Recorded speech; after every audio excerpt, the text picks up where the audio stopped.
राष्ट्रीय लोकतांत्रिक पार्टी के 7 उम्मीदवारों की सूची। राजस्थान विधानसभा चुनाव में बीजेपी और कांग्रेस के बाद राष्ट्रीय लोकतांत्रिक पार्टी भी अपनी सूचियां लगातार जारी करती जा रही है।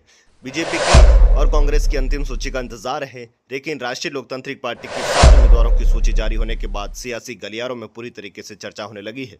हनुमान बेनीवाल ज्यादातर बीजेपी और कांग्रेस से बागी होने वाले प्रत्याशी को चुनाव मैदान में उतारते हुए नजर आ रहे हैं। दोस्तों, पूरी खबर जानने से पहले वीडियो के आखिर तक जरूर बने रहे और इस चैनल और फेसबुक पेज पर पहली बार तो इसको फॉलो और सब्सक्राइब करना और साथ ही साथ कमेंट करना तो बिल्कुल ना भूलें।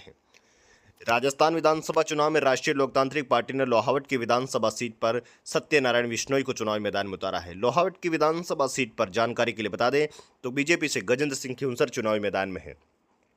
वहीं बेलाड़ा की विधानसभा सीट से बात करें तो बेलाड़ा की विधानसभा सीट पर श्री जगदीश कड़ेला चुनाव मैदान में है। बेलाड़ा की विधानसभा सीट काफी मजबूत मानी जाती है। राष्ट्रीय लोकतांत्रिक पार्टी ने पिछली बार भी यहाँ मजबूती से चुनाव लड़ा था, तो जगदीश कड़ेला को चुनाव मैदान में उतार दिया है।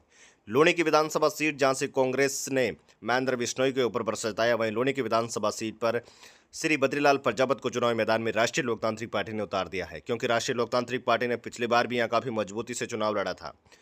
डूंगरगढ़ से बात करें तो डूंगरगढ़ से हनुमान बेनीवाल की मजबूत स्तंभ माने जाने वाले डॉक्टर विवेक माचरा को चुनावी मैदान में उतारा है। डूंगरगढ़ की विधानसभा सीट जहां पर श्री डॉक्टर विवेक माचरा काफी मजबूत प्रत्याशी भी माने जाते हैं और मजबूत प्रत्याशी होने के नाते श्री विवेक माचरा को चुनावी मैदान में डूंगरगढ़ की विधानसभा सीट से उतारा है। पीलीबंगा से बात करें तो पीलीबंगा से श्री सुनील नाइक क्रांति को चुनावी मैदान में उतारा है। सुनील नाइक क्रांति काफी मजबूत प्रत्याशी भी माने जाते हैं और पीलीबंगा की विधानसभा सीट पर उनको चुनावी मैदान में उतारा है। अजमेर उत्तर और अजमेर दक्षिण से बात करें तो राष्ट्रीय लोकतांत्रिक पार्टी ने अजमेर दक्षिण से श्री परमेश्वर लाल कटारिया को चुनावी मैदान में उतार दिया है। अजमेर उत्तर से बात करें तो अजमेर उत्तर से हरिराम कोटवाली को चुनावी मैदान में उतारा है। राष्ट्रीय लोकतांत्रिक पार्टी ने अपनी 7 उम्मीदवारों की सूची जारी करने के बाद सियासी गलियारों में पूरी तरीके से चर्चाएं होने लगी है। हालांकि जानकारी के लिए बता दें कि बीजेपी और कांग्रेस को अभी अपनी अंतिम सूची प्रकाशित करनी है, क्योंकि अंतिम सूची के अंदर अभी भी कई ऐसे नाम हैं जहां पर पेंच बीजेपी और कांग्रेस दोनों के लिए फंसा हुआ है।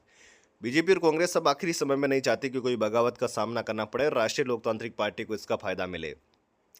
पहले भी जो सूचियां जारी की थी उसके अंदर राष्ट्रीय लोकतांत्रिक पार्टी ने कई प्रत्याशियों को चुनावी मैदान में बीजेपी और कांग्रेस से बागी होकर आए प्रत्याशियों को चुनावी मैदान में उतार दिया। हनुमान बेनीवाल की राष्ट्रीय लोकतांत्रिक पार्टी के जो है 30 के आसपास उम्मीदवारों का ऐलान हो चुका है। अभी भी राष्ट्रीय लोकतांत्रिक पार्टी को लगभग 170 के आसपास, हालांकि आजाद समाज पार्टी के गठबंधन के साथ 30 और 35 उम्मीदवार मतलब 60 उम्मीदवारों की घोषणा की जा चुकी है। लेकिन अब भी राष्ट्रीय लोकतांत्रिक पार्टी को 140, आजाद समाज पार्टी को भी दोनों को मिलकर 140 के आसपास उम्मीदवारों को ऐलान करना और समय नामांकन का सिर्फ 2 दिन का बचा है।